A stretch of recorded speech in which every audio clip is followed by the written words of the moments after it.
একটা দুর্ঘটনা যে সারা জীবনের কান্না, তা এই লোকটাকে দেখলে বোঝা যায়।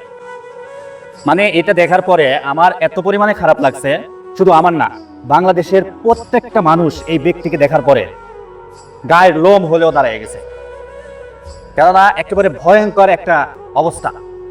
সো ওনার ভিডিও নিয়ে অনেকেই ব্যবসা করতেছেন। যাদের সাহায্য করার মন মানসিকতা আছে তাদেরকে বলবো, যদি সাহায্য করতে চান ভিডিওর নিচে তার নাম্বারটা দিয়ে দিবেন, সহযোগিতা যা আসবে তার কাছে চলে যাবে। এখন আপনারা এক দল অসাধু ব্যবসায়ী ভিউ ব্যবসা করতেছেন নিজের নাম্বার দিয়ে আপনি টাকা হাতায় নিচ্ছেন লক্ষ লক্ষ। যেটা করতেছেন এটা ঠিক না।